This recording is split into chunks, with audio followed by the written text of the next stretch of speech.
Got All it. right. And welcome, everybody. We are live yet again on another episode of Who's Got Clout on the Clout Forum podcast. So, we are very excited to have a very special human with us today, Mr. William Laurent. And I tell you what, Will, before we jump into conversation, I'm going to read this the little bio we've got here. It's always a nice way to jump in and set the stage. So, William Laurent, as a painter and graffiti artist in the 80s and 90s, he was deeply involved in the art scenes of Philadelphia and New York City, with his work exhibited in several well-known galleries while being ever present in various city neighborhoods. I'm just going to take a moment there, Will, just to say that paragraph right there just sets off the romantic in me completely. You know, the memories, I grew up as 81, but we'll get into that in a second. But I just want to say, Will, everything you do inspires me, as we go forwards. Okay. So in the mid-90s, William shunned the art world and went to work in tech, as well as paused his art career. In 2016, he moved his life to Japan and restarted his own painting career. William Laurent now creates in a more accessible street art influenced, how do you say that, Will? Fauvist? Fauvism. Fauvist style. Yeah. He is blessed to have the support of patrons, clients, and fans worldwide. So William, welcome to the podcast. How you doing, my friend? Thank you, Mark. It's always a pleasure to be on with you. This is the third time on Clout Forum, so I'm really super excited that I get to spend it with you this time. You know what? It's genuinely, once we organized this and it was all kind of coming into place, I genuinely had the excitement of like a little child, because I remember coming into Nacho Average, right back in the beginning, and that's where I met you first. And I just always loved the character that you are. Like, whenever I came in, any conversations, anything we engaged in, it was amazing how you could really take it from the creative side, but at the same time, the technical kind of technology. You've just got this polymath brain that seems to be able to take a lot of different fields in. So welcome. I mean, many people know you. Those that don't, I highly recommend checking this young man out.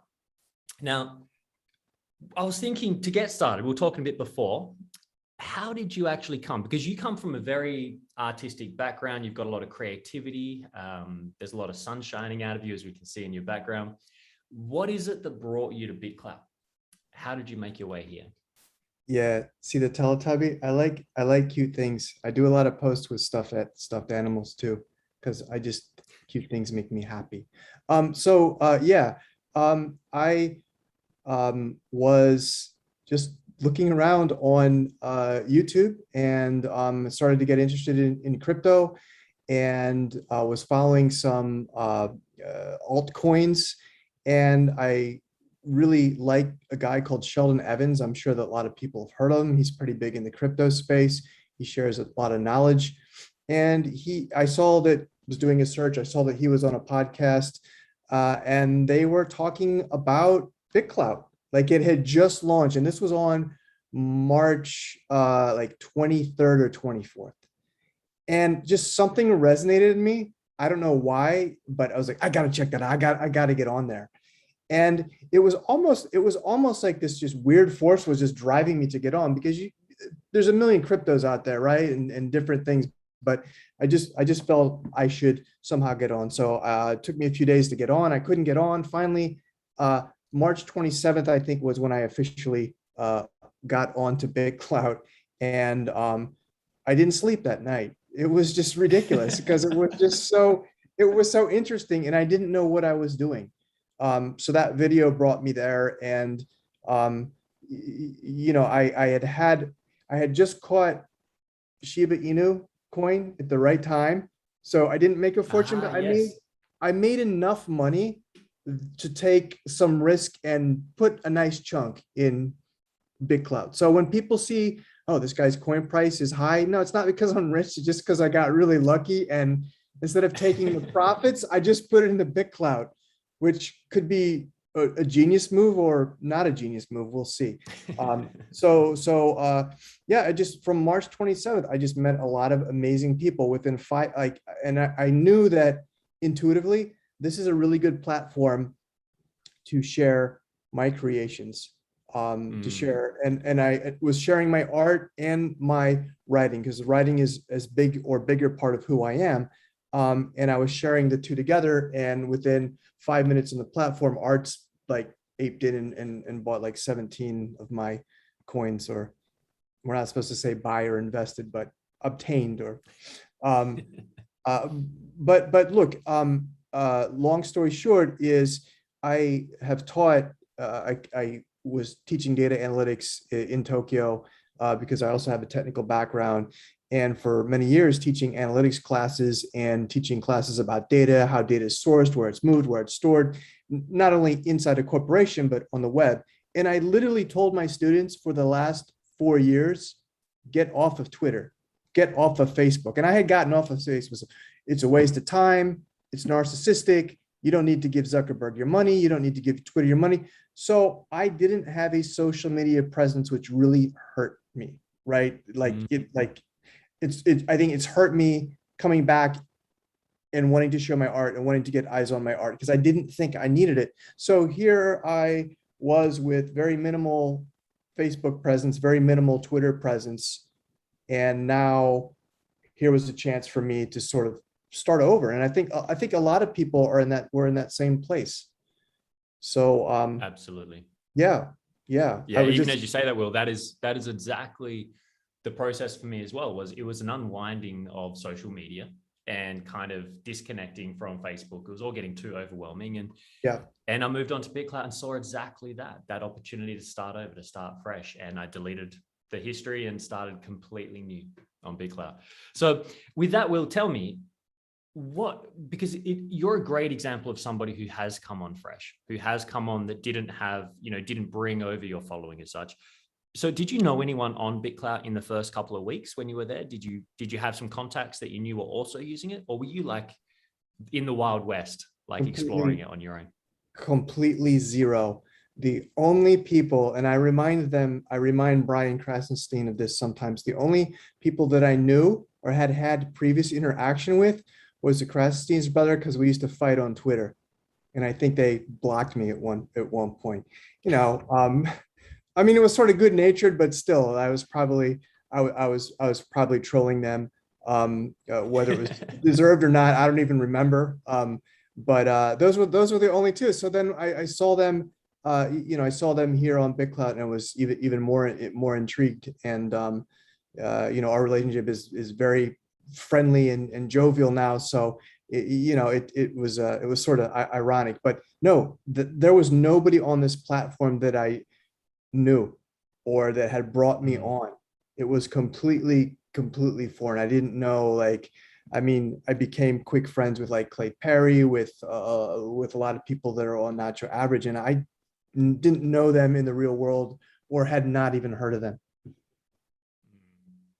So would you say that's probably one of the key kind of engagement hacks as such is actually joining in those things like Natural Average, these off-platform places where you get to meet people in person? Was that a pretty important part of the process? Or I think it was, because look, for better or worse, the financial underpinnings of this site really are the backbone, and with that comes the whole trust factor, right? You want to support people that are not going to rug you, and you want to support people that you want them to support you. You want to earn trust. So really, trust becomes the greatest currency on this platform. And the way to gain that, I think that us OGs that understood that this was a special place that we wanted to stay, is we had to put the work in. And the work in was not just grinding and posting content that was engaging and had value, but going on Zoom calls, whether it was one-on-one, going on a Natural Average call, going on Clubhouse, jumping on some of the Discords. And, I think we've all put a lot of work in on that. And it's ongoing, but in a way I feel that like we sort of reached, a lot of us has sort of gone over that hump. Like they know, like the platform knows who we are. They know that we're serious and committed, and we're going to continue to do anything that we can to support others and support the platform as a whole. Whether that's me, I spend a lot of time on LinkedIn, and I do have a pretty big following on LinkedIn. I'll go on LinkedIn and I'll say, hey, are you still sleeping on Deso? Are you still sleeping on BitClout? So, I like to be as much as I can an evangelist off chain when it's appropriate as well. I like that addition, when it's appropriate. When it's appropriate. Right. I like that. I like that. So what would you say is a good example of appropriate or not appropriate for those that are kind of like trying to find that balance? Yep, and that's a really good question. So you remember back in the Happy Duck days, Happy Duck yes. is still somebody that I talk to when he has the time. Happy Duck, this was a couple months ago, once he sort of left the platform, and he said it in a call. He said, you know what? One thing you got to stop doing is shilling for BitClout. Stop, stop shouting out every day on LinkedIn. At that point, the brand was still in a lot of people's mind a bit toxic, right? BitClout. And he said, look, that might be hurting you. With the rebrand to Deso, I think a lot of that residue has worn off. I'm more likely, but I did have posts that were essentially on LinkedIn that were very shilly towards BitClout, and he's like, look, you gotta tone it down, and he was right, but sometimes you need that outside person to state the obvious back to you. Yeah. So what I'm hearing is really listen and pay attention to how what you're sharing is being received in a way, and then adapt. Would that be a good approach? Yeah. So what I've learned is that now, for instance, LinkedIn, where I'm very active, which I will share some of my designs, I will share philosophy or business philosophy, and I will, if I do mention Deso, it's not the main purpose of the post, or I'll tag Deso, or what I do now is I'll tag people after the post, and I'll say, hey, I'm taking some all-stars, Mark Bentley, hey, I'm Michelle Lord, and that way we can sort of keep the conversation going in a very more harmonious way. Yeah. I love what you're saying there.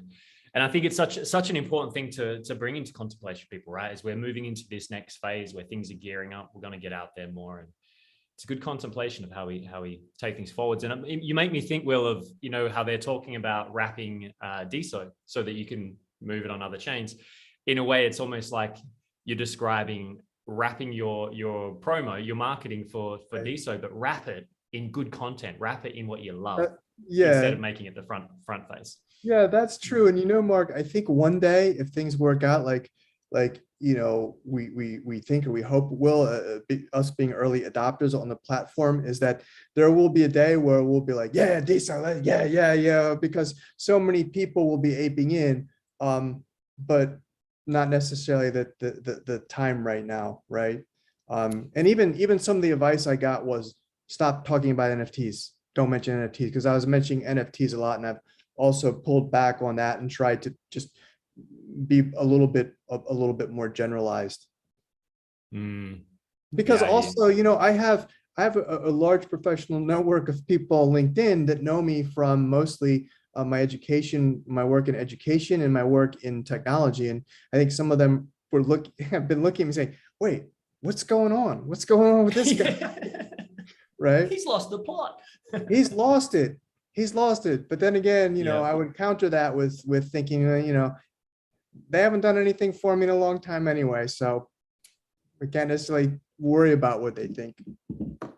That's such a really powerful point to hold on to there as well, is because I've been watching the same, Will. It's like how much value, how much clout I kind of subconsciously was giving so many of those people out there that had their opinions, when it was like, hang on, should I really be handing that over there, right? And standing in what you believe, what's true. Right. Now, Will, being very aware that, again, as with so many of my guests, I could talk to you for literally days on end, and I don't think I would get bored. So I want to jump in, and we want to jump in and give people actually the background of your story, because a lot of people, a lot of us know each other on BitClout as these profiles, right? And these people, we have our conversations.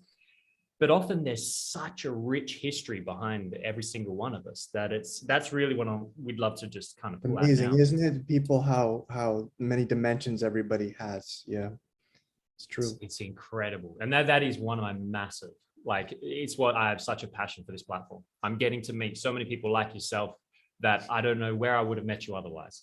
And to be able to then not only get the connections, I just want to do a quick shout out. We've got a slideshow with some slides, and then you're going to take us through that with a bit of storytelling of your history and how you got here. But before we go into that, I just want to do a shout out to everyone that's joining us live. So here in Zoom, so if you want to join us in Zoom live and join in the conversation in the chat, you can find all the links at cloutforum.org. So cloutforum.org, O-R-G. And you can join us here, or you can watch live on YouTube or Twitch. So we've got here live with us, Falafel Dude and Michelle Lord and Nirvana HTX. Big love to you amazing humans. And on YouTube, Will, we have Christopher Prinster, Striga. I think Striga is actually tuning in. It's 4:15 a.m. in Istanbul. So we got people tuning in from all over the place. So big shout out to all of you guys for tuning in. And Christopher from BitDads. So if you don't know Christopher, he's in @BitDads on BitClout. Check him out. And Christopher, get in touch, my friend, and I'd love to have you on for a conversation with what you're doing with BitDads. So that was just a comment that was in the YouTube. Excellent. What do you reckon, Will? All good. Should we get some slides going? Shout out to BitDads, because I believe he's in St. Louis, and we're both Cardinals fans. So shout out to BitDads there. Awesome. Yeah. Let's hit the deck. Yeah. Let's hit the deck. The deck. All right, let me get this. Let's see. My God. How's that look? Look at this guy. Look at this guy. So tell us, who is this guy, Will? It's like a combination between like American Psycho and the Joker. All right, I want to see this image memed with makeup. Yeah, no, but this is me with long hair in an army coat, and sort of how I dressed. Yeah, the old spray crew. A lot of those guys are dead at best. Most want to be left alone, and that's true. A lot of people are gone. A lot of guys that I ran with could not control their impulses and their addictions. And I think, I was sort of being ironic there, but I think some of the luckier ones did pass away, and some of the unluckier ones are still alive, grappling with some pretty brutal things. But this is a picture in Philly. Was doing a lot of playing a lot of punk rock, a lot of playing in bands, a lot of spray painting, and running from the police, and a couple times getting beat up by the police. Oh, really? Not too bad, but in Philly, they don't really, well, back then they didn't really care. They did whatever they wanted. And that was like that old school discipline, wasn't it? Where it's like, if they get out of hand, give them a beating and sort them out. Well, yeah, I mean, like when I was a kid, I mean, when I was still younger, the mayor of Philadelphia at that time, when there was a disturbance, he would say, shoot first, ask questions later. That was actually the instructions that the mayor had given to the Philadelphia Police Department. So things are a lot different there. But yeah, so this would have been in 1990.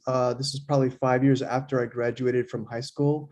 Forget how old I am. I think I'm 54 now. I forget. But yeah, things were a lot different, and was doing a lot subversive things, both in the street and in galleries when I could get in. But things were trending not well if I would have just stayed in with, look, you're the people that surround you. You're sort of the sum of those people. So I needed to do something a little different. So I was going to skip ahead a little bit. Moved to New York City. I took classes in relational database design, which was very artistic. I mean, the same sort of skills that you would use to compose a piano sonata or to do a painting are the very same on designing a database, right? How do all the parts fit together, right? Just like how all the colors would fit together. And that was one of the best moves I ever made. That was back in the days when guys that were delivering pizzas could code HTML and then go out and be like, oh, get a good job. So I got hired pretty quickly and started my own business just because there was such a demand in I did work for New York City. I did work for financial clients, for insurance clients, and I kept the art going, but it was never my main focus after that. And again, to sort of get back to why I came onto Big Clout is since I moved to Japan, I would say the last 4 or 5 years, I went heavy back into the art, and the Big Clout was, I think, I recognized, hey, this is a good conduit, especially because there were so many ideas I had digitally that I wanted to execute digital off canvas. And gosh, I can do NFTs, digital NFTs now, boom. So yeah, so this guy that you see here is doesn't exist anymore. He's we've exercised him, and he doesn't sneak his way into some of the art these days. Oh, all the time he sneaks in, but I mean, look, our past experience and sneaks into everything that we do, right? I think anything that we do creative is, we have so many influences, right? Just, you spend a lot of time in nature, Mark, and my time in the city, and just the shadows and the forms and the colors, it lodges in your mind and it comes out when you do something creative. So yeah. Absolutely. So that's a little bit of background on where I was and where I went. And yeah. There's a little part of me, Will, that just sits there and because I grew up, I was born 81. So for me, the 80s had this mystery to them that, like I think of the I don't know if my timelines are out, but like the Santa Cruz, skate bowls where people like in backyard skating and all that kind of, the old 80s movies and things. And I'm sitting here thinking, man, if you had a podcast that was just telling stories about your time through that age, I'd be listening to that every week. It's beautiful stuff. I posted when they had the bot bets competition. I don't know if you remember that. It was like 4 or 5 months ago. And for my, I think, second or third entry, I actually posted, instead of doing art, I posted a video, and I went back to 1989, 1990, edited a bunch of old VHS footage of me doing really crazy stuff, including one scene of me running naked through the street of Philadelphia. You can't really see much, so it's YouTube censors didn't catch it. It's still up there. So if you type my name into YouTube, you can see a little glimpse of me running naked. But I did do that video, which was sort of my homage back to the late 80s. We're gonna have to chase that down, Alex, and see if we can get it. In the comments under this post. It's still there. It's still. I don't think YouTube took it down. But that was very. So there's we were out and had too much to drink and had a camcorder, and in New York and Philly, in the Northeast, in the US, you have these big steam grates where the steam blows up, right? So we thought it would be a good idea just to emerge naked from the steam's coming up, and just sort of walk out, and it actually worked really well, but I couldn't. That footage didn't make it. Most of that footage didn't make it. So. Many lost magic. Anyway, yeah. All right. I was going to say I can stay there forever, but we probably should move through these slides. So should we move to the next one? Yeah. So we want to talk about influence, I think, right? We'll talk about influence. Okay. Absolutely. So what were those influences that helped build and create? Yeah. So So you want to go to the next slide there? Okay. So again, street art and just living in the city, but also trips into nature, absorbing what's in nature. So obviously the city and nature influences. I wanted to talk about some of the more explicit influences that were artists. And I'm a huge classical music fan. So I would say when I paint, I listen to jazz, I listen to classical music, and I would actually say that some of these artists I'm going to talk about, I would say that Bach and Stravinsky and some other weird composers are probably just as much influence to me as these paintings, because the way I process Debussy is sort of as a painting, not a piece of music. But anyway, this is Yayoi Kusama. And if you've seen the paintings that I have been doing in that certain digital style, which I'm going to be doing for Desolators, you see a lot of dots. You see a lot of similarities between what she's doing here and what I'm doing. And I didn't necessarily like her stuff at first, but art is funny the way it lodges in your brain, and it, you make these mental bookmarks that you don't know are in your subconscious. And I finally started to realize what she had been doing with not just her art, which is, you see that pumpkin back there, which is brilliant, but being able to treat three-dimensional space in this perspective with the dots, and that wherever you move in this room, yeah, the shadow is going to change a little bit because of the light, but your experience of this room, because of the your attention is being focused and refocused, and energy, almost like feng shui, is being redirected with every different way you look at things. So, huge influence. You even see her dress is her dress. And as you know, been living mostly in Japan. She's in Japan. She's not accessible. I think if I did ever want to try and meet her, I don't think anybody can, because she has taken all her money and literally lives in a hospital. Last I heard, she has like a whole wing in a hospital, and she doesn't leave. She's like, yeah, I'm happy here, and going to sort of stay there. But major influence, maybe go to the next slide, and a little bit more about Kusama, because you see the direct influence right here. So again, this is one of her designs. This might have been installed in the Metropolitan Museum of Art, where, it's just basic shapes here, basic statues, basic shapes, very sort of pop arty, but you see the primary colors there, and you see the black dots mixed in on the white, and you just feel it's just something special. And I wanted to be able to sort of capture this feeling in my digital art, not in this sense, but in a different sense. So,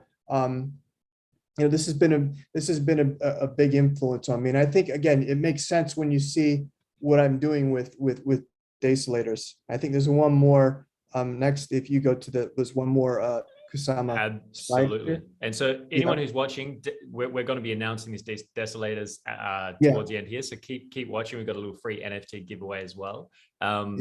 I just have to say, like, as I'm looking at these, because now that I'm slowing down and you're talking me through it, it's really interesting to watch how it really does have that energy. It's not letting me just settle and make a decision as to what this is.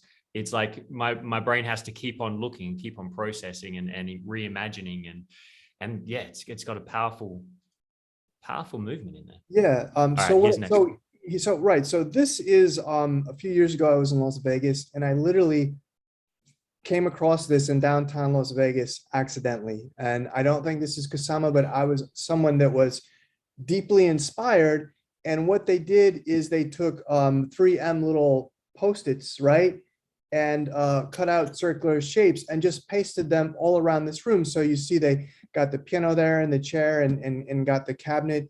And, I said, wow, this is brilliant. Someone's actually, taking this idea and applying it sort of in a flash mob sense, almost a pop-up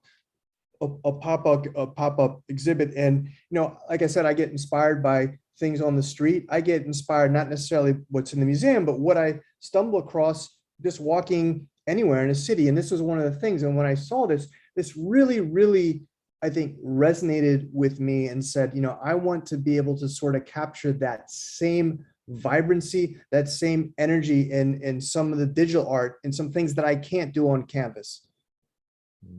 Yeah. So that's the Kusama influence there. And I've been to her hometown. The museum in Matsumoto, Japan, has a huge collection of her work. She was born in Matsumoto. I went there to pay homage, to see her work, and it was just fantastic. It's just so, it's some things you resist, some artists or musicians or whatever, and then one day you just get it, and it's just like, my gosh, I see the brilliance in it. It's interesting, well, because literally I'm having that experience as you're taking me through this, like, because I've saw the slides briefly, I've seen the images briefly, but it didn't click, I didn't. And then as you're talking, I'm watching myself literally falling into the picture, suddenly understanding the brilliance of what you're putting forward. And it's amazing how art is like that, right? It's almost like the you have to find the rabbit hole, but once you fall in it, it takes you, and it's pretty Yeah, interesting. and I like some of my favorite places are places where that landscapes that are changing every second. So in nature, it would be like Yosemite Park with what is it, Washburn Point, and the sun and the clouds are always changing. So literally, your experience minute to minute, or in the Grand Canyon, minute to minute, or in a skyscraper in New York, minute to minute, your experience of that landscape changes in the most remarkable ways. And I think depending on where you are in this room, you get the same sort of thing. And that's what I love about what she's doing. That's Yeah. inspiring.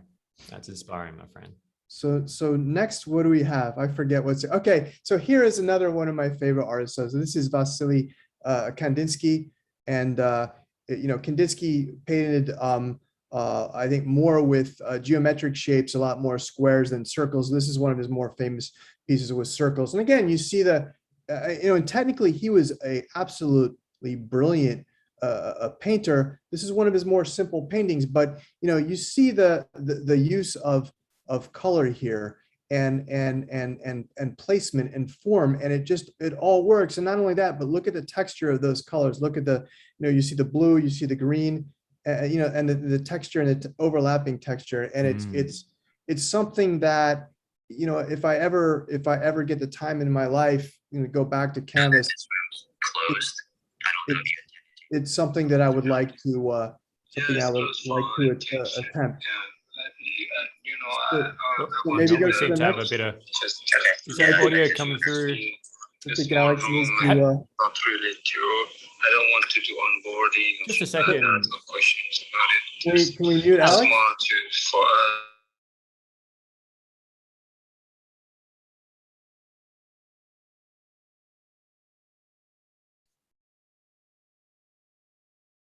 All right. All right. Yep. There we go. Yep. All right, we're good. Yeah, we're clean. We're fresh. Okay. Sorry, let me just pull this out over here so I can see if there's any comments, so we can keep them in the loop. Sure. All right. Beautiful. All right. What do we got next? Let's go. More Kandinsky. So one of the reasons I like Kandinsky, and also I skipped over a lot of my background, but I did go to graduate school for musicology and composition, and I dropped out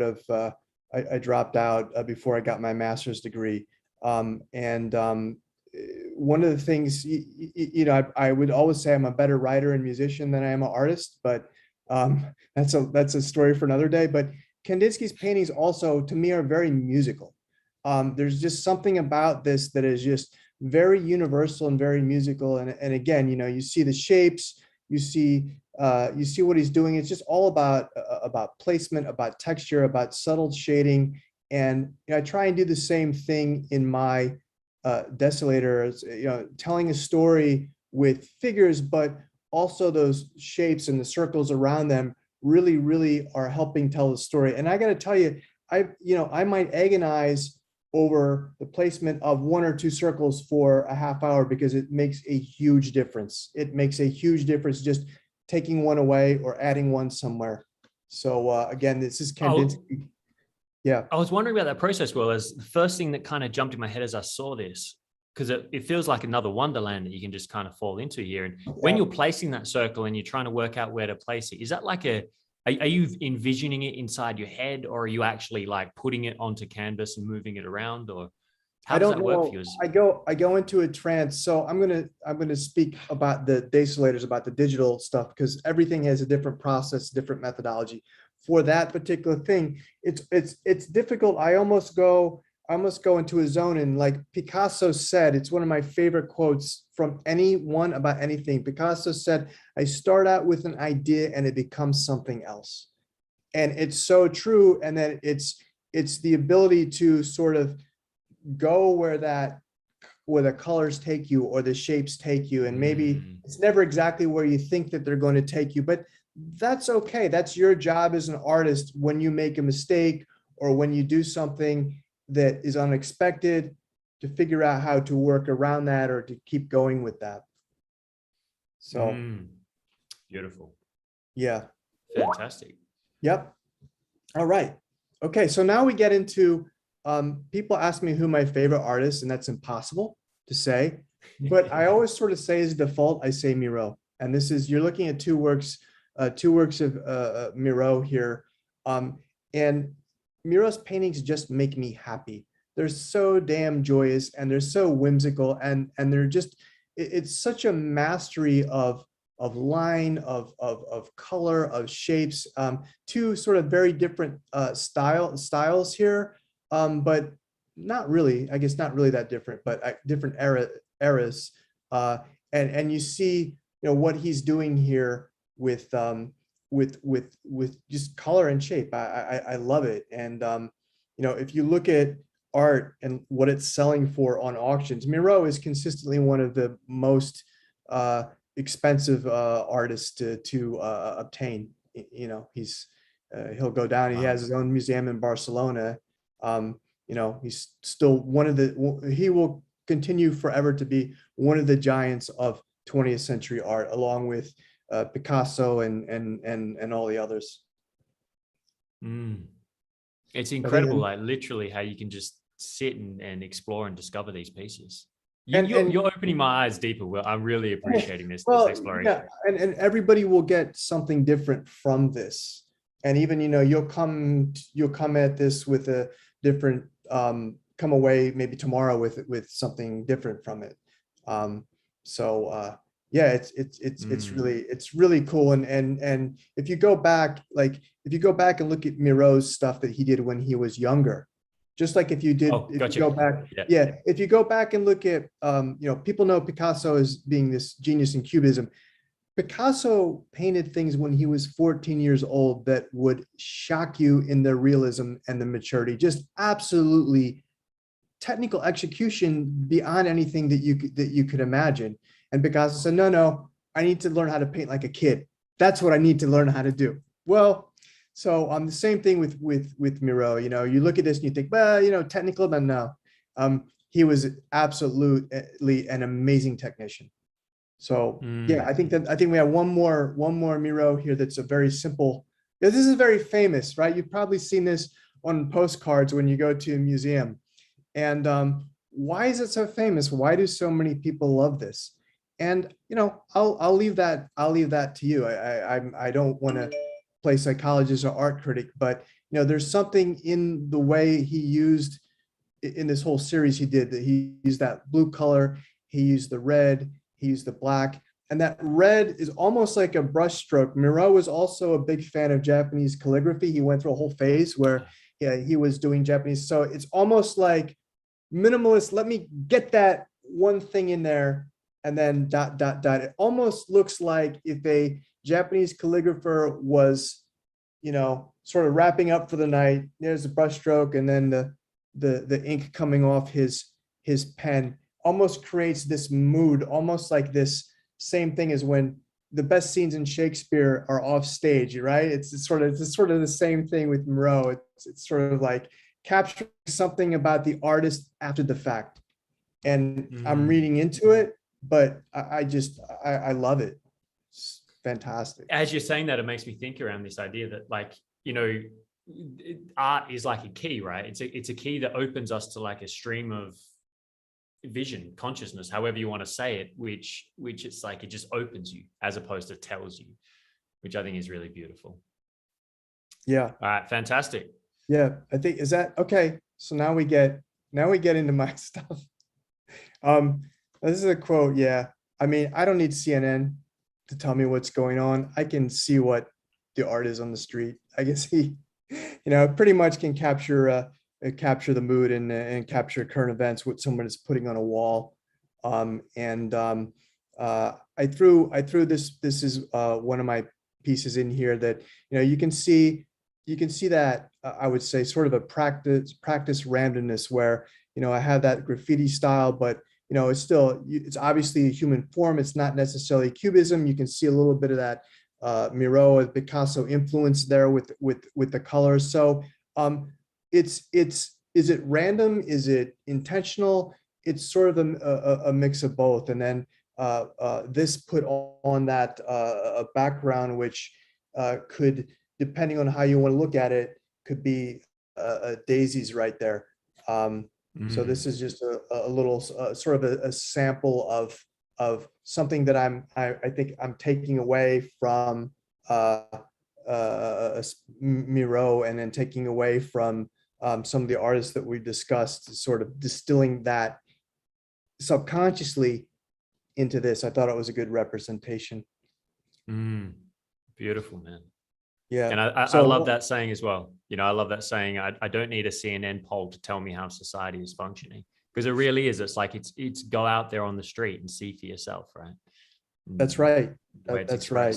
A lot more interesting too than, yeah. So here's another piece. Now this is very, very graffiti art-esque, right? Almost like something that somebody would tag on a wall. But it is painted with oil paints.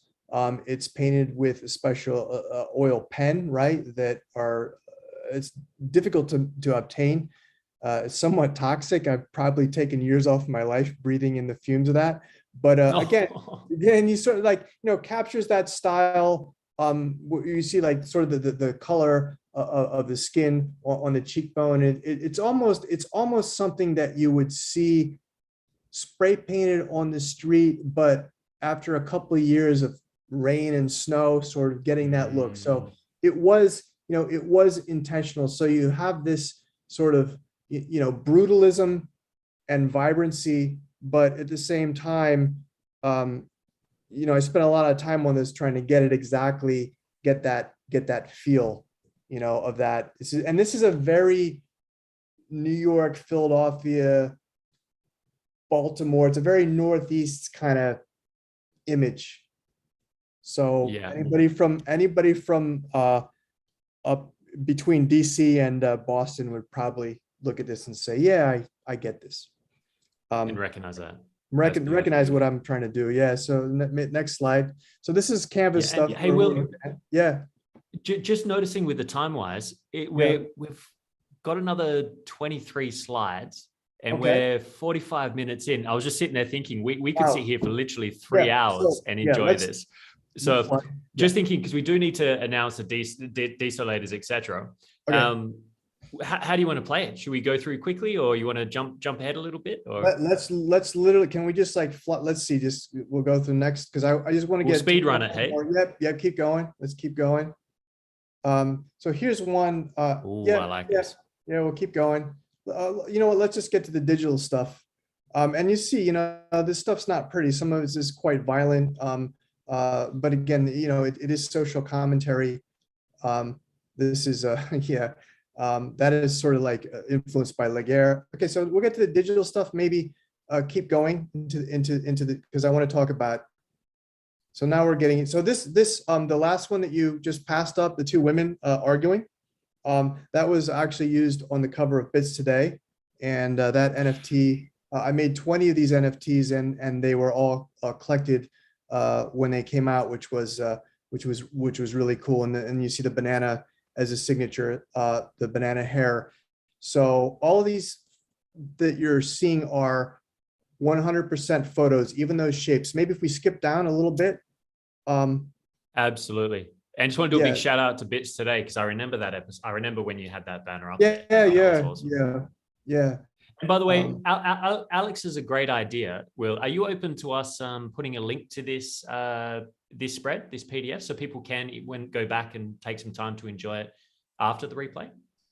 Yeah, sure, absolutely. What I would say is, let me just make sure that the pieces are tagged. I just want to make sure that my signature is on all the pieces. Excellent. So we'll wait. Branded. Fantastic. Yeah. I'll do that.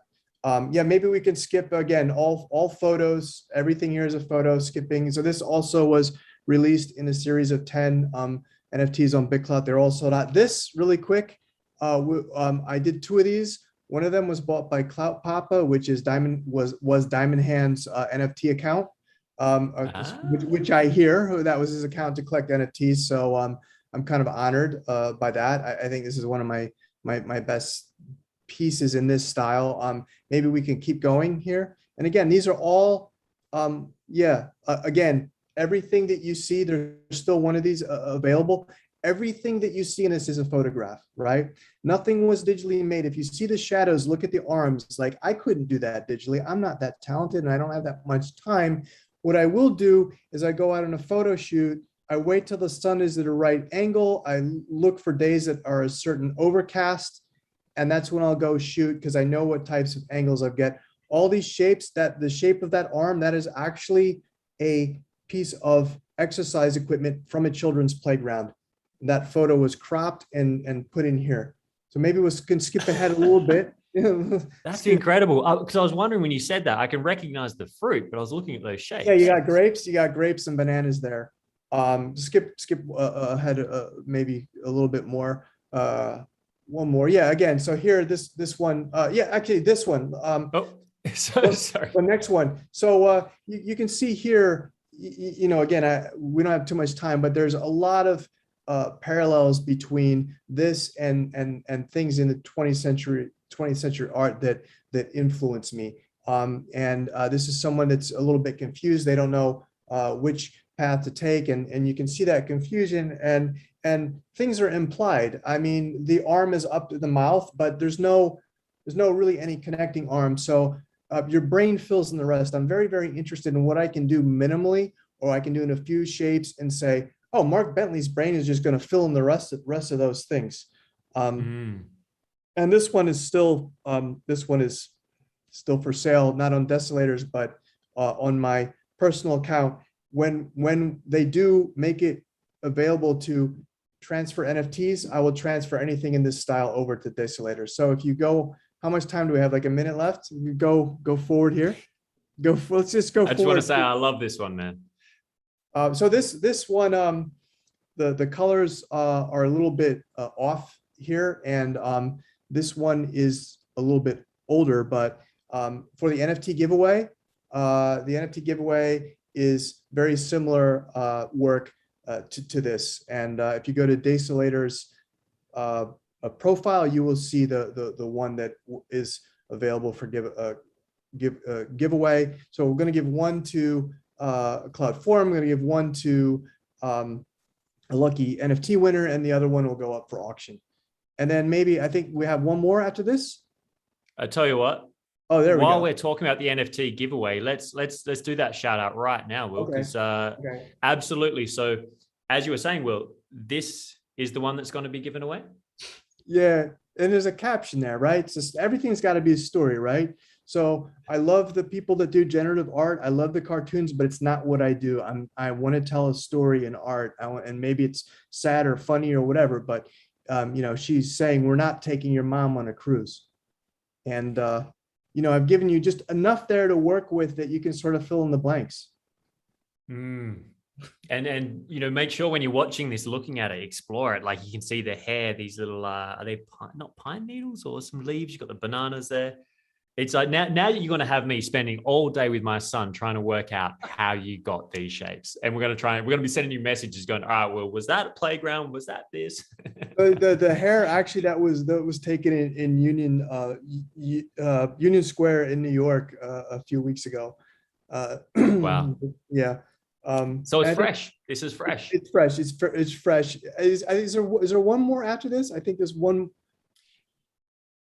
I haven't got. You mean on the deck? On the deck. On the deck. No, there's more on the deck. Absolutely. Okay. I just wanted to, while we're talking about that, let people know that was there. Perfect. Here we go. This is called Kandinsky's Bath Time. So you see that we looked at Kandinsky. You see the Kandinsky influence here. You see the Kusama influence with the balls. You see the Kandinsky influence. So there's a lot going on here. Again, I think.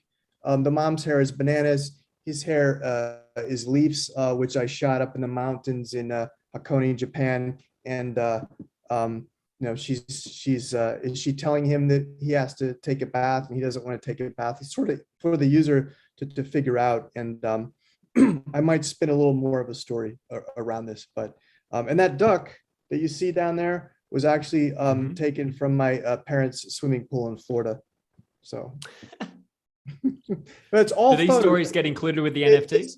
It's all photo. Yes, absolutely. But this is all, there's nothing in this that is not, if it's all photos, none of it was digitally generated, right? And when you look at the shadows, you start to understand that. Mm. And I got to tell you, from what I've seen, there's no artists working in this style that I know of, right? So I know that it's not for everybody, but I would like to think that it's it's pretty unique. And those ears, Mm. see the ears, that's actually taken from a rolled up swimming raft. But I see it. I see it. right, right. But again, I took it when the sun was at a certain place, like the clouds. It's sort of like when Stradivarius used to build the violins, which is the best sounding in the world. He would wait. Nobody knows his technique, but he would wait till the moon was at a certain, apex and this and that, and go and chop the wood. So I'm, no, I'm not nearly Stradivarius, but I'm trying to, I do have a technique, right? I do have something when I do these photo shoots. I think that's the last Absolutely. one on this deck, right? I think we're out of, That then takes us to this one. We got yeah, 3 more. This is the right. We don't need to talk too much about the roadmap. I mean, I'm not going anywhere. I'm going to continue to release these things. I might put some more utility into these things, but when I do release the NFTs, I always give the collector the option to collect the high res file. Also, if they want to work with me to get a signed print, I can do that as well. So there always is, in the unlockable, there always will be a link to a very high res file. And I have an AI program that refactors those to really, really make them look much better than they show up on BitClout. wow. Yeah. Fantastic. That's really good to know. Yeah. That's really Right. good to know. Yeah, I think that's it. Yeah, style, synergy, same style, synergy, stay in the course. Yep. Yeah, cool. And there So was one more I'll just kind of pull down here. You didn't let I me just scroll thank up. you. I just appreciate everybody, because the people that collect my stuff, they're part of the story too. They're Mm, part of this whole story. So my absolutely. journey, their journey and my journey and the journey of all these desolators is the same thing. So Wow, Will, that deck. I want to say, man, like if we could have spent 3 hours, I could have sat with that deeply and gone in. You've really opened my eyes, and hopefully for many others that just tuned in on BitClout, that are just kind of getting involved in all this, you've really opened my eyes to like remind me of the function of art, right? To go deeper into it and the importance of art, and how much power there is in actually just relaxing into looking at a picture. Suddenly you helped me understand better, because I don't come from a strong art background. You help me understand better when you see those movies and where people are at art museums and they're just sitting there staring at a painting with a drink. Yeah. It looks very wanky on one level, right? It's like, Right. what the? But Yeah, now, yeah, as yeah, you're yeah. talking, I'm sitting here forgetting I'm in Yeah. a podcast going, oh crap, we got to keep going. Yeah. Yeah. Beautiful. All right, fantastic. So, Alex, see, have you got some questions for us, my friend? And then we can, so just reminding everyone, you've had a little peek at the NFT giveaway that William's putting on. So basically, it's very simple. It will be, once this is finished, Alex will put up the replay of the podcast on Clout Forum, on BitClout. And all you need to do is reclout that. Is that correct, Will? Reclout the replay, and they'll go into the running? Yep. Fantastic. So, and then you'll get a chance to win yourself a piece of William Laurent's beautiful art from how do you say it? Desolators or desolators? How do you pronounce well, it? I mean, I was It's trying to find desolators. well, I was trying to find something that started with DESO. Good luck with that, right? But desolators is actually a real word, and someone already had desolation. So the characters are desolators or desolators. Desolators. Yeah. I love it. I love it. So make sure you check it out, everyone. Desolators. So DESOLATERS. We'll make sure it's tagged in the replay post. Follow and check it out, because you're launching that now, yeah? cranking it up? Yeah. I'm gonna open it up after our. I can't multitask very well Yeah. today. So after we do this, I'm gonna open it up. Absolutely. All right, my friend. Well, then I want to call in the mighty Alex. Alex, take it Thank away, my you. man. Thank you, Mark. Hello, everyone. So first of all, I would like to say that from my point of view, DSO is the right version of pronunciation because it's decentralized social. So it comes from decentralized, yeah? So D. And so speaking about your art, it's so amazing, and I was so shocked when I learned that it was created not by Illustrator or Photoshop, but it was created by your just photography and real things that you've took photo and so on. So forth. I've never used Photoshop. I would have no idea how to use Photoshop. That's incredible, man. I can't imagine how you can do this, how you manage to do this. And the only thing that I would like to add that from my point of view, it's going to be awesome if you will give some space to our minds to get used to every piece that you've published. I mean that when you published like 5 in 5 days, it's too much. I mean, we need some time to enjoy it, you know? It's really cool. I mean, when you give some space between arts, you can get more better feedback, I think. It's Right. the same when you are doing some sort of show and you're doing it every day and everyone just perceiving it as a routine thing, you know? Yeah. And your art is a holidays, is a celebration of art.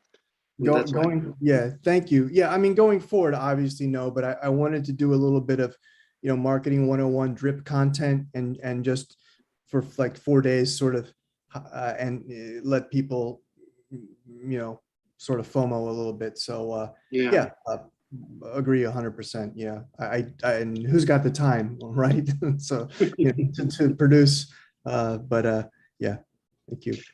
Yeah, so I'm going with some short questions, which are going to require short answers from you.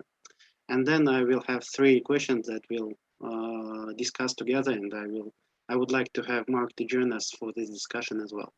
So, short questions. Wasabi or chili pepper? Wasabi, or well, if it's fresh wasabi, I'll go with the wasabi. Pizza or sushi? That's tough, man. Ooh, I've had wasabi pizza. Can we do sushi pizza? I'll probably go with the pizza. Cool. Vodka, whiskey, or sake? Whiskey. Cool. Anime or comics? I don't know anything about anime. It doesn't interest me. And I was raised on Charlie Brown and all that stuff. So comics. Cool. Japan food versus Italian food. What's the winner for you? Man, that's like the top 2 right there.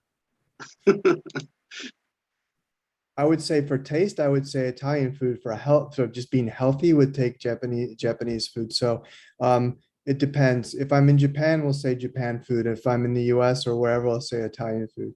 But I eat a lot of Italian food in Japan too. Cool. Yeah. It's like so what anyone should try among Japanese dishes? Yeah, gosh.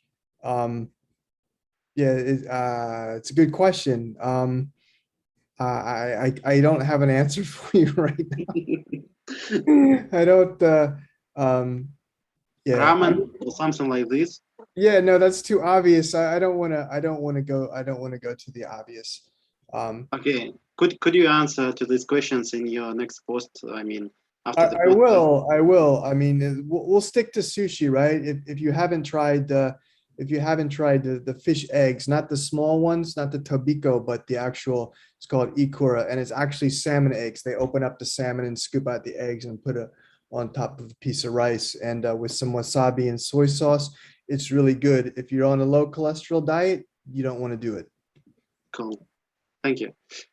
Spending a night singing in karaoke or drawing a piece of art in your apartments, what would you choose?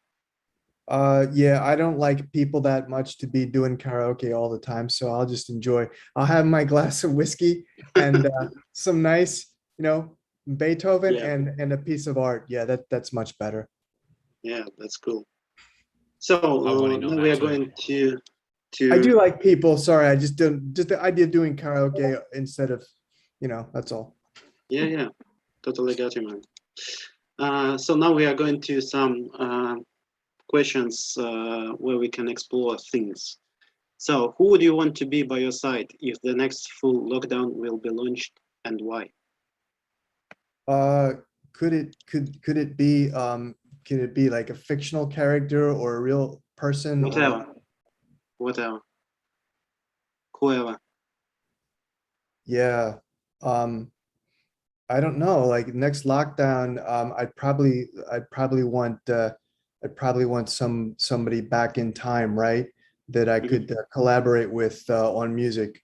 So maybe somebody like maybe someone like John Coltrane or Bill Evans or somebody like that, right? Maybe Mhm. probably a piano player. So we'll go with Thelonious Monk or Bill Evans. Wow. That'd be a good person to be locked. Yeah, absolutely, man. So, what's the biggest culture shock you've ever experienced? The biggest, I'm not sure the biggest I've experienced a lot. I can't think of the biggest one right now, but I can tell you one that happens every time I come back to the States is how much fatter they are than the average Japanese. And just, you know, I feel like people are just tall in the US because I'm in Japan, people are just shorter. And I come back to US, I just feel like I'm among giants. And the difference is really noticeable. And even people have become much bigger than when I went to high school. When I was in high school, I was a little bit above average height. Now I'm definitely below average height. So I just feel like I'm among giants every time I come back to the States, both in a height and and width too. So what's your height? Like 6 foot. Cool. Yeah. I don't know. Don't Um, ask me centimeters, Alex. I don't know. I'm so, 6'5", Will, so I look forward to when I come visit you in Holy Japan. crap. Wow. so this one is a tricky question and a provocative one. Do you Okay. consider if you face some sort of projects that are similar to each other, and would you consider 90% similar projects as a inspired or plagiarism, stealing, and why? It would depend on the medium. It would depend on the medium. If it's a visual medium and depending on the medium within that visual medium, if it's a visual medium in 90%, you're pretty much going to border on plagiarism instead of influence.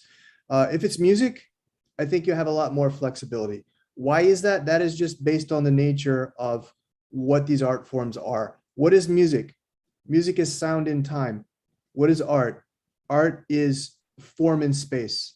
Okay. So Mhm. there is a lot I think there is a lot more in music there's a lot more I can't think of the word uh, there's less forgiveness in art. I think there's less uh, opportunity. I'm sorry, I'm losing the English word than there is in music. But I mean, if it's an art, you're talking a 90% overlap. You better be citing your um, uh, influences or what you're basing it off of. Because if it's in literature, that's plagiarism, Yeah, right? That's you're not going to be forgiven for that, right? And totally. your career could end over it.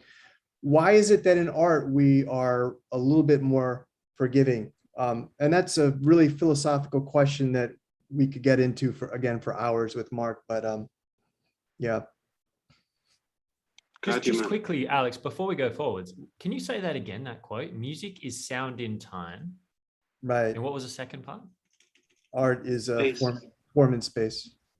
And when I say form, I mean color, I mean shadow, shape, right? Form. I love that quote. I'm going to contemplate that for the next couple of days. Thank you. I just Okay. wanted to get that down. I'm going to put it in the chat. Yeah, yeah, yeah. So this is all that I have today, and Okay. I think we are going to back to Mark, and we have some questions from YouTube for you. Oh, great. And Uh, you can contemplate the Teletubbies right there too. so Mark, I tell you, I have an 11-year-old son. I did plenty of contemplating the Teletubbies back in the day. Yeah, absolutely. Those late nights when your hair's full, that's where it all went. And you're just sitting there in the middle of the night, woken up to a baby at 2 a.m. staring at a Teletubby going, You know this who is more for Tinky me than Winky the is, baby. right? Yeah. so Don't Mark, corrupt me could now. you continue? Sorry, yeah, we better get on with the show. That's right. Right. Thanks, Alex. That's Alex keeps me in. I've always said I need a keeper. You know, someone to keep me in line. All right, so beautiful. Yeah, we do have a great question from Mr. Wist on YouTube. Before we do, big shout out to Paul Pichugan, who is another one of our dear friends from the Nacho Time and here in Australia, and an incredible photographer. He's watching Amazing. live on YouTube Amazing as well. photographer, my favorite photographer, and I say that in all honesty. I'm with you right there. I'm looking forward to taking my car down and have some fun with him. But in the meantime, Mr. Wist has asked, can you talk about the signs? And actually, this is a question that I'm very much behind as well, because you know, a lot of people have seen you post these signs, you know, held up over your head, and they're very inspirational. So do you want to talk a little bit about that? Where's that from? And what inspires that? So I realized, again, I'll try and give you the short answer.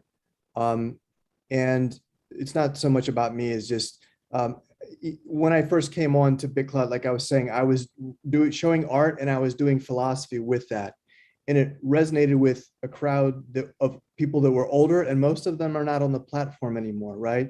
I've also, self-published a book, a philosophy book years ago that I sold a few copies here and there, but like 20 countries, like nothing big, but so I do have the second book in the works.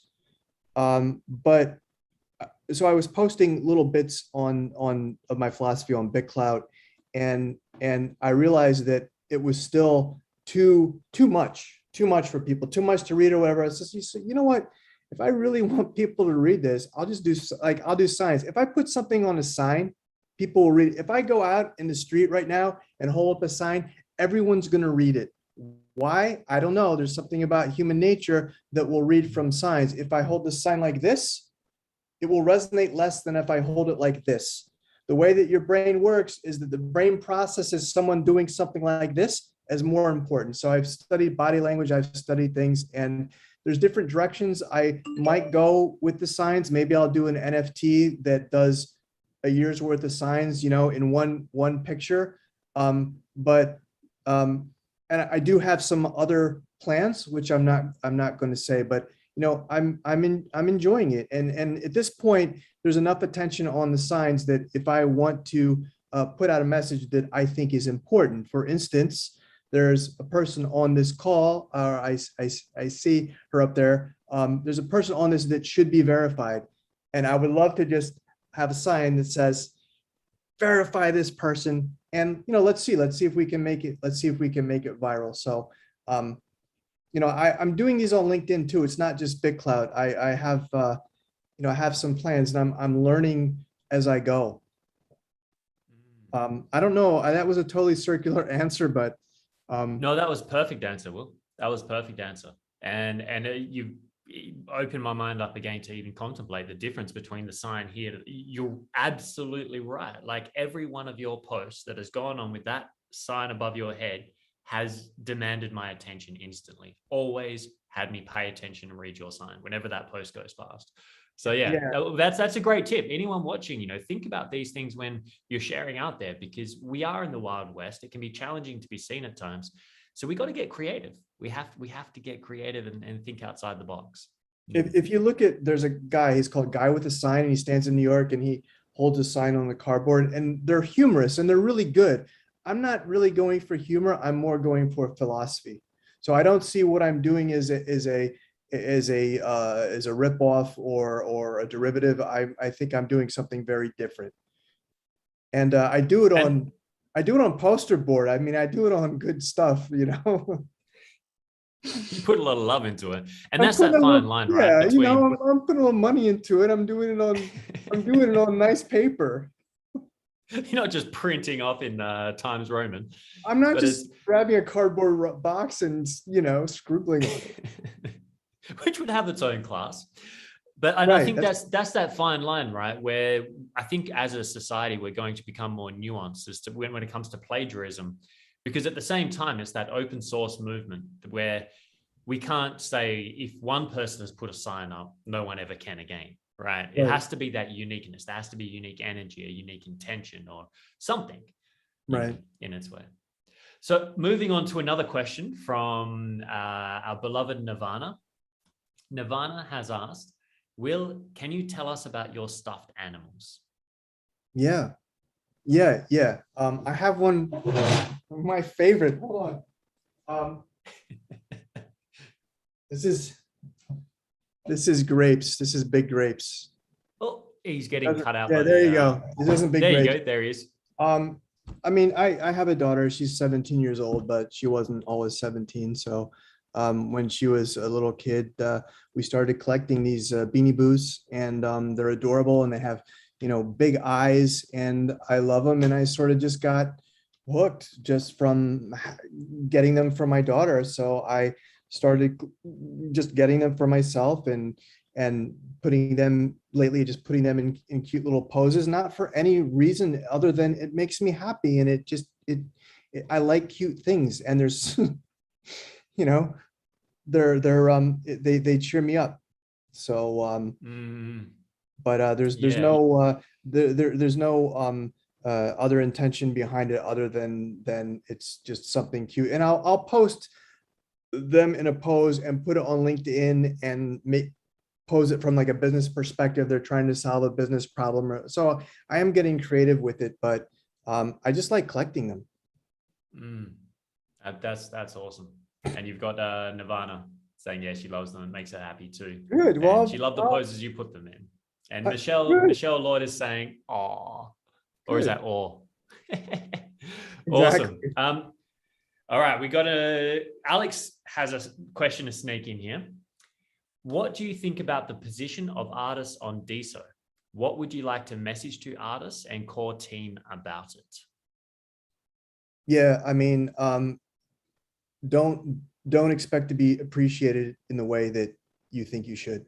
And it's not just for artists, it's for a lot of people, because there's a lot of people that are doing great things for the community that aren't verified. And honestly, that probably never will be verified on the main node, right? At least as we know it. There are a lot of great artists that are not being seen. There are a lot of great artists that left the platform. So, you know, it is competitive. We're all competing for people's eyes, but this is just one platform. There's a whole other world out there, and then you have these other sites that are coming, like Blockster and this and that, and so, you know, why be discouraged from BitClout? We are such a small community right now. We are so small. So look, you know, Mark, you have a ton of followers. I think I have almost 4,500, and I've grind away to get that. So, you know, I'm building that now. So when the floodgates do come in, Mark, you and I are gonna, you know, we're gonna continue to be at the top, and we'll have new fans, and we'll have more people. So we're just in the beginning stages now of building, you know, maybe me building my reputation as an artist, Mark, you building your, you know, reputation for what you do as an interviewer and all the, you know, esoteric philosophy stuff that you do. It's just getting started, but it's you know, I say, if you're not having fun, leave BitClout. You know, why do it, right? Why do it? You know, I just felt like almost like a heaviness fell off my heart as you said that, because it really is, right? It's like we are so early in this place. You've got to be having fun. Otherwise, it's going to be painful. It's going to be suffering, and you don't need to. You know, you can come back later if that's not your gig, if that's not your thing. And I think fun has been coming up, Will. It's where I love your work. Like, I love the desolators, right? You know, that I love that there's an element of fun, but also depth and contemplation that comes with it. And I think we're moving through one of the most crazy times this world has ever seen.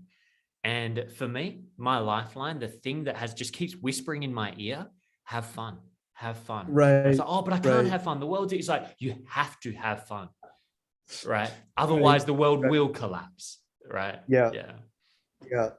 I mean, we're in a world with, and I would say without irony, there's no humor. And we're living in, I don't know if it's the craziest time, but I feel it's like the most ironic time where, you know, you go so far left that you're right, you go so far right, you're left, your enemy is your friend the next day. And it's just, you know, what's going to happen? What's going to happen to tomorrow? So, yeah, I mean, look, we all wind up at the same place, right? So, yeah, I'm trying to remind myself not to get frustrated, not to compare myself to other people, and just, you know, I've fallen in the trap on this platform a few times of stepping out of my zone of core values or what I do well to try and catch the wave of something that I thought was hot. And I didn't, it was a failure, and it wasn't authentic. And then I realized is that, okay, there might be a much smaller audience for what I'm doing, but it's okay. People will come, they will come. I can't change, you know, I'm good at what I'm doing, and I gotta not completely stick in that lane, but I can't just be like jumping because I see someone selling this and, oh, I could do that. Like it's really, you know, Mark, how it is. It's tempting, right? Because you see people you see people having success on platform, and you think, why am I not doing that? And, you know, that's good and bad, but absolutely, man. And I think this is another thing I love about this is that BitClout and DSO in itself, because BitClout's just a concept, you know, DSO is much bigger than that. And it's giving us an opportunity, you know, another opportunity to really refine our own self-awareness, you know, in a place that we can't pin the blame on the bosses or the owners or the centralized, but, you know, in that sense. And the thing I just want to share, Will, the vision that when you were talking about that, you know, for those that are either new on the platform, where you've been here for a while but haven't got your traction yet, and, you know, like I just got verified just the other day. I wasn't looking for it. I wasn't chasing it. You know, I'd already surrendered to, you know what? I almost didn't want it. I was like, let me show that you can do this without the verification. I started fresh. I didn't bring my audience from Facebook. Nobody found me. The first person found me just the other day, you know, publicly, right? So starting from scratch. But if you're feeling a bit overwhelmed by that, one of the good points I think you just kind of brought up there was you can basically set up your stall, set up your posts as if it's your art that you're selling, or whatever it is, your comments, your things, whatever you want to offer to the world. Get that set up so when people come to your stall at this festival of BitClout, they can browse and peruse what you have and decide if they want to stick around. And then instead of running around and saying, why aren't you stall holder looking at my stall, go out and find an audience on Twitter, on Facebook, on Instagram. Like, let people know that you're over here. But if you want to see more, you have to come and check it out over on my profile. Or, you know, you can bring your own audience from outside. And I think we're at a place where we've had the growth hasn't been huge. So we've been kind of stagnating a bit there. So we've people start kind of, you know, getting overloaded. But now that the affiliate program opens up and all this other stuff will be opening soon, there's going to be so much fresh energy that rather than screaming for recognition from those that are here right now already, start preparing to welcome in those that are coming and build your community. Yeah. And look, for artists, I'll say that the real opportunity here is not going to be selling NFTs. The real opportunity is going to be coming from things like what Ron here, I think Ron here is built with creators of, you know, connecting people come on the platform and say, hey, I need an artist. Hey, I need a lawyer. Hey, I need a dancer. I need somebody with these skills. And you'll have your blue check. You'll have your 50,000 followers. You'll have your portfolio. You'll have all this, right? Because there's going to be a million other people selling NFTs, and you know, when that critical mass is reached, that's not going to be the best way to monetize. The best way will be off your reputation, to be able to show your portfolio, something like Upwork, like which people are going to build on the platform. That's where we're going to go. I think. I mean, it's going to be nice to get tips and diamonds and things like that. That's going to be a good way to monetize. But I see the bigger picture as really using this, almost think of like LinkedIn, almost as that same type of platform that you can jumpstart your career off of. An incredible networking platform in that sense as well, right? Absolutely. Yeah. And also, being an artist and an NFT artist, I'm finding is not necessarily the same thing. I mean, technically we're all NFT artists, but we're not really. I don't know. Anyway. Yeah. Yeah. Do you know what? Will, again, what comes to mind was something you shared earlier. Was it's like the art that you were sharing, those dots and those spots, and how you begin the art process of, you just kind of start from a point and then just see where it goes, right? As opposed to I'm going to paint this or I'm going to create this. And I think that's a mindset that is really empowering with DSO and BitClout. Is no one knows really where this is going. No one knows. And the more you think the more you become adamant that the less open you are to following the actual organic path. And you're going to get off the path somewhere going, hey, how did I get here, while everyone else is creating something else? So it is that part of we're creating art together, right? We're building this in real life. Right before this, I jumped on a Clubhouse, and Raj was on there and some other people, and their strategy and the way they thought about creator coins was completely opposite to my thinking. And we had a really good discussion. It was sort of like, well, that's your way forward. Here's my way forward. Wow, they're completely different, but they're both okay. So it is what a brilliant platform that Nader has built here, right? Is that there's just so many dimensions and so many ways that we can all find our way forward. It's amazing. It is, Will. And right there, I think that's a nice place to start, winding down with that acknowledgement of Nader, old Diamond Hands and the team that have put this together. Just I genuinely am eternally grateful. I never thought I would ever have a social media,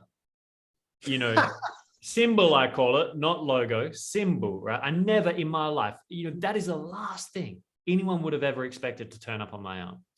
But it's because of the vision that they held, and it's because of this fun that we're having, getting to meet these conversations. Like, all of this has been inspired by the environment that was created. So right. I'm so grateful.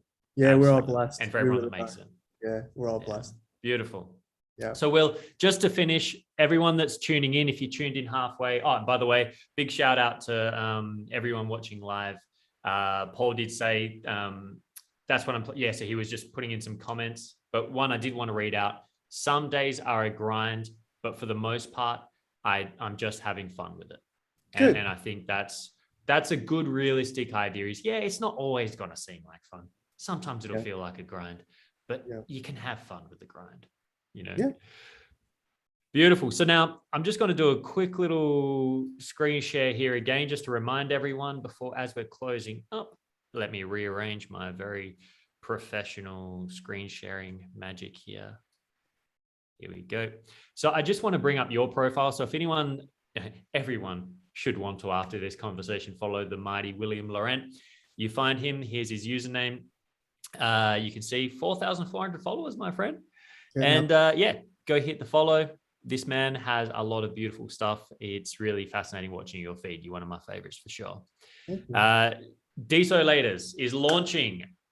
When can people invest in this? In the next half hour after this call is closed. And so everyone get ready. Yeah, get William ready. will be opening up DSO Laters. So if you've been watching this live, you're going to have the advantage of being a first mover on this. And I'm really looking forward to what you bring through, and because you're inspiring me to get more actually into art with my son and spend more time with it. So I genuinely am blown away. And just and last, so for this, so I'm going to create 3 of these as NFTs, and 1 for the giveaway. And just to repeat, 1 for the giveaway, 1 will be for Clout Forum, and then the 3rd one I will put on auction. So I'll make sure that to reserve 2 of these. Yep. Fantastic. And Will, what time is the when does the giveaway contest end? And when, do you know when we're going to announce it? I'll leave that up to Alex. Alex, did we make a decision on that one? Or are we going to make it right now on the fly? I think it's our common decision. We're a community, so let's do How about this. Sunday night, EST? Yeah, cool. Fine with me. All right, beautiful. So we'll say, how about midnight, EST, or like 11:59 p.m. Sunday, and then that way that'll be during the morning. Will it for you, Will? No, I'm in the States now, Mark. Oh yeah, you're back in the States. Yeah, I didn't realize you were. Yeah, I mean, yeah. Let's not make it midnight EST then. Yeah. All right. Well, then how about we say something? What time's good for us if we say like, 10 p.m. EST on Sunday? Sunday. Yeah, that sounds good. And then that'll be Monday morning for us. We can look at the names, pull out a winner. Fantastic. Cool. All right, everyone get in on it. It's a chance to win yourself a genuine piece of William Laurent art, freshly pressed out, one of the first that will go out. And we will be very proud to have one of these NFTs in the Clout Forum Museum, which we are gradually building up over time. Mark my words. No, mark my words. Some of this stuff in this style, I'm not going to say anything else, will be hanging in a museum. I'm not saying when, but look for it. So now's a good time to enter the NFT giveaway. Wow. You heard that right here. William, excellent, Will. So whenever... No, I'm just saying. We'll leave it at that. No, Mark, if you allow me, I would like just to say, William, congratulations. I want to congratulate you with the opening of Desolators. That's a big thing, I think, and it's going to be growing very fast. And thank you for being such a generous person and being ready to share your NFTs with the community. Thank you, Alex. I really appreciate it. It was such a pleasure to be on here with you and Mark. Thank you. I look forward to more and more conversations, Will. Yeah. Really appreciate your time. Let's do it again soon. Let's do that. And I look forward to when we get to do it in person, my friend. And in the meantime, remember everyone, all you need to do to win a piece of this man's art on an NFT is to reclout the replay. That's just going to help us get Clout Forum out there. It's going to help get William out there. It's going to help get the desolators out there, let them know what's happening.